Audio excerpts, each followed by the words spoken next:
మనము last month deputy mayor ఎన్నికల్లో చూసాము. చాలా సౌమ్యుడు, చాలా మంచివాడు శేఖర్ రెడ్డి అన్న. ఆయన వైఎస్ఆర్ పార్టీకి విధేయుడుగా ఉన్నాడు అన్న ఒక్క కారణంతోనే ఆయన డిప్యూటీ మేయర్ పోటీకి ఎన్నికకి పోటీ చేస్తున్నాడన్న ఉద్దేశంతో ఆయన కన్స్ట్రక్షన్ని, ఆయన బిల్డింగ్ని కొట్టేయాలని ఆ రోజు పెద్ద రాద్ధాంతం చేసిన ఈ కూటమి ప్రభుత్వం. మేయర్ గారు స్వయంగా తాను వెళ్ళి అనుకున్నప్పుడు కూడా ఒక సాధారణ మున్సిపల్ అధికారి అతనితో అడ్డుకొని అనవసరమైన రాద్ధాంతం చేసిన ఈ కూటమి ప్రభుత్వము ఈరోజు ఇలా ఎమ్మెల్యే గారే ఒక ప్రజాప్రతినిధిగా తిరుపతిని ప్రాతిపదికన చేస్తున్న ఒక ఎమ్మెల్యే గారు ఆయన స్వయంగా ఒక షెడ్ని, అంటే కారు పార్కింగ్ చేసుకోవడానికి కూడా రోడ్డుని వినియోగించుకొని ఈరోజు ప్రజలకి ఎలాంటి సందేశాన్ని అందిస్తున్నారో ఒక్కసారి ఆలోచించాలి. ఈరోజు ఏమైపోయారు ఆ మున్సిపల్ అధికారులు, ఈరోజు ఏమైపోయారు ఆ పోలీసు శాఖ వారు? మహాపాత్ర అనే ఒక సామాన్య అధికారిని ఆ రోజు నిలబెట్టి శేఖర్ రెడ్డి అన్న వాళ్ళ బిల్డింగ్ని కొట్టించాలని పెద్ద రాద్ధాంతం చేశారు. ఎందుకని? అది కట్టడము సరైనది కాదు, ఆ కట్టడాన్ని కూల్చివేయాలని పెద్ద ఫోర్స్ని తీసుకొని వచ్చి అడ్డంగా నిలబెట్టారు. ఈరోజు ఈ కట్టడం కూడా వ్యతిరేకంగా చేశారు. ఈ కట్టడానికి మున్సిపల్ అధికారులే ముందుండి రాత్రికి రాత్రే షెడ్ని కట్టించి ఆయనకు అందించారు. ఇదా మీ కూటమి ప్రభుత్వం చేస్తున్న న్యాయం? తిరుపతి ప్రజలకి మీరు ఖచ్చితంగా జవాబు చెప్పి తీరాలి. మున్సిపల్ అధికారులు, మున్సిపల్ కమిషనర్ గారికి ఇది ఒకటే మేము కోరుకుంటున్నది. ఇది రోడ్డుని ఆక్రమించుకొని కట్టుకున్న షెడ్. కారు పెట్టుకుంటారో ఇంకోటి పెట్టుకుంటారో మాకు సంబంధం లేదు. ప్రజలకి సంబంధించిన దేనిని కూడా ఆక్రమించుకోవడానికి వీలు లేదు.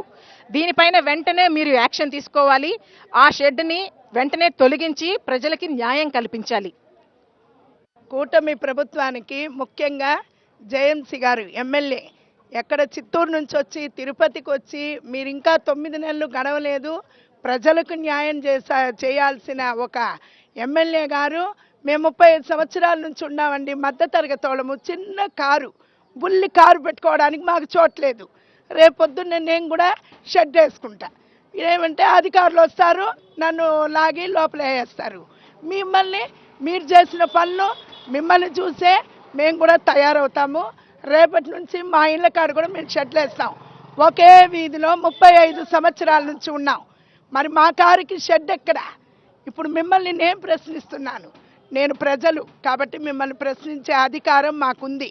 మీరు బెదిరించే అధికారం అయితే మీకు లేదు.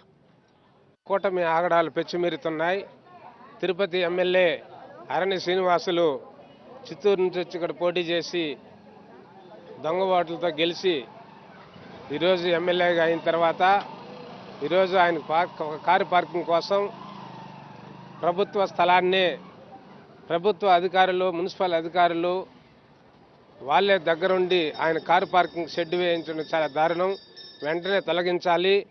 లేకపోతే వాళ్ళ ఇంటి ముందర కూడా వైఎస్ఆర్ కాంగ్రెస్ పార్టీ ప్రజా సంఘాలతో కలిపి ధర్నాలు చేయడం కూడా జరుగుతుంది. కాబట్టి ఈరోజు సామాన్యుడి బతుకు జీవనాన్ని ఛిద్రం చేస్తున్న కూటమి ప్రభుత్వం ఎక్కడ చూసి ఎండనక, గాలనక, వాననక చిన్న చిన్న వ్యాపారస్తులు తోపుడు బండ్లు పెట్టుకొని వీధుల్లో తిరుగుతూ వాళ్ళు అమ్ముకుంటూ వాళ్ళకు వ్యాపారాలు లేకుండా, జీవనం గడవ లేకుండా, పట్టుకూడు గడవ లేకుండా ఉంటే వాళ్ళు మాత్రం పోలీసులు దౌర్జన్యంగా కేసులు రాసి కోర్టుకి డబ్బులు కట్టండి అనేసి వాళ్ళని బెదిరిస్తూ ఆ బండ్లు ఎత్తివేయిస్తూ ఈరోజు ప్రజల్ని భయభ్రాంతులు చేస్తున్నారు. ప్రజలకు న్యాయము, ఎమ్మెల్యేకు న్యాయమా? ఖచ్చితంగా అరణ్య శ్రీనివాసులు ఇంటి ముందర నిర్మించిన షెడ్డును వెంటనే తొలగించాలి, లేకపోతే పెద్ద ఎత్తున పోరాటాలు చేస్తామని తెలియజేస్తున్నాను.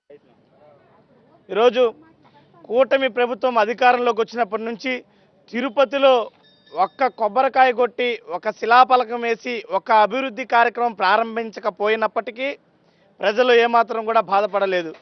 చిన్న చిన్న చిరు వ్యాపారాలు చేసుకునేటువంటి తోపుడు పనులు పెట్టుకొని టిఫిన్ వ్యాపారం కానీ, పనులు కానీ వ్యాపారం చేసుకునేటువంటి వాళ్ళను మున్సిపల్ అధికారులు కానీ, పోలీస్ అధికారులు కానీ దౌర్జన్యంగా వాళ్ళ బండ్లను నాశనం చేయడము, వాళ్ళ మీద కేసులు రాయడము, వాళ్ళని కోర్టు చుట్టూ తిప్పడము వంటి కార్యక్రమాలు తిరుపతిలో చాలా పెచ్చుమీరిపోయాయి.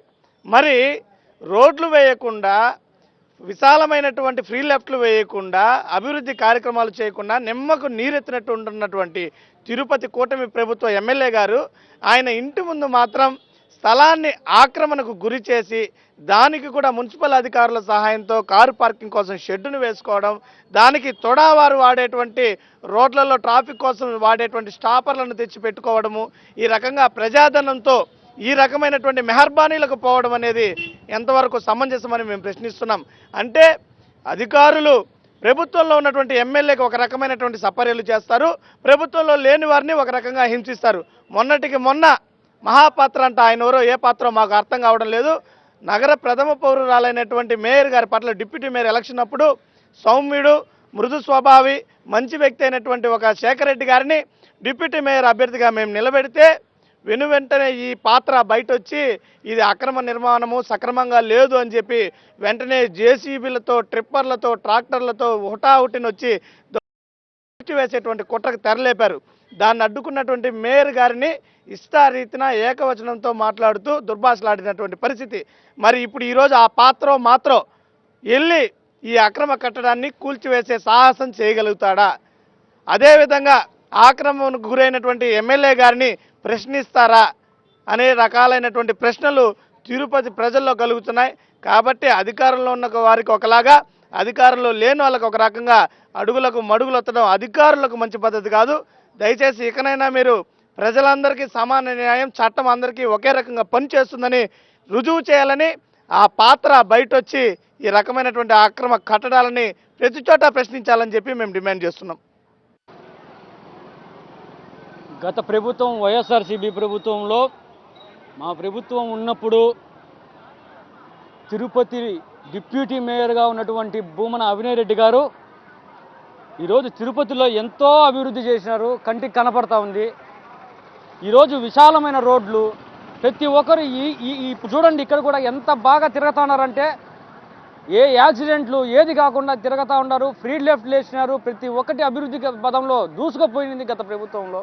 ఈ ప్రభుత్వంలో కూటమి ప్రభుత్వం వచ్చిన తర్వాత మా ఈ తిరుపతిలో ఏం అభివృద్ధి అంటే రోడ్లు ఆక్రమించినారు, రోడ్లలో ఉన్నటువంటి ఫ్రీగా తిరిగేటువంటి రోడ్లలో స్థానిక ఎమ్మెల్యే గారు షెడ్లు వేసుకునేసి మున్సిపల్ అధికారులతో షెడ్లు వేపించి రోడ్డు మధ్యలో కార్ పార్కింగ్కి పెట్టుకున్నారా అంటే ఏ రకంగా ఉంది? తిరుపతి ప్రజలంతా చూస్తూ ఉన్నారు. తిరుపతి ప్రజలందరికీ ఉపయోగపడే రోడ్డులో ఈ విధంగా చేయడము ఎంత మాత్రం కరెక్ట్ అనేది తిరుపతి ప్రజలంతా అనుకుంటా ఉన్నారు. ఇది తగదు.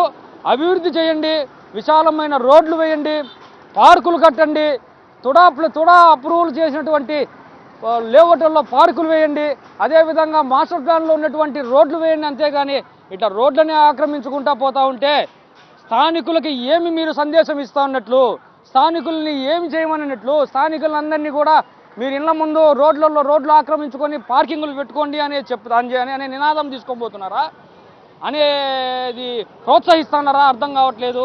కాబట్టి మీరే దీన్ని తక్షణమే దాన్ని తీసేసి ఆ మున్సిపల్ అధికారులు దాన్ని తొలగించి ఆ రోడ్డులంతా ప్రజలకు ఉపయోగపడేలాగా చూడాలనేసి మున్సిపల్ అధికారులని మేమందరము కోరుకుంటున్నాం.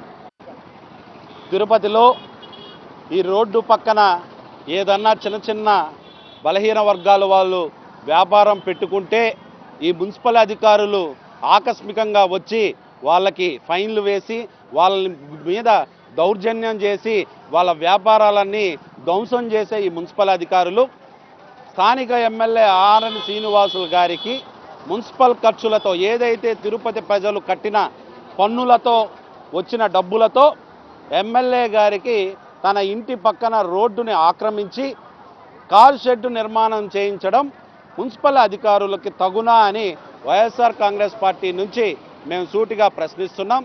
ఎవరన్నా చిన్న వ్యాపారస్తులు, చిరు వ్యాపారస్తులు ప్లాట్ఫామ్ల మీద ఏదైనా చిన్న బండ్లు పెట్టుకుంటే కొరడా జులిపించే ఈ మున్సిపల్ అధికారులు ఎమ్మెల్యే ఆర్ఎన్ శ్రీనివాసులు గారికి మాత్రం అడుగులకి మడుగులొత్తుతూ వాళ్ళ ఇంటికి సేవ చేసుకుంటూ ఇలా చేయడం అనేది కరెక్ట్ కాదు అని చెప్పేసి మేము ప్రశ్నిస్తున్నాం. వెంటనే ఆ కార్ షెడ్ ఏదైతే రోడ్డుని ఆక్రమించి ఎమ్మెల్యే గారి కారు కోసం నిర్మించిన కార్ షెడ్ ఏదైతే ఉందో దాన్ని వెంటనే తొలగించాలి. మున్సిపల్ అధికారులు తిరుపతి ప్రజలకు క్షమాపణ చెప్పాలని చెప్పేసి వైఎస్ఆర్ కాంగ్రెస్ పార్టీ తరఫున డిమాండ్ చేస్తున్నాం.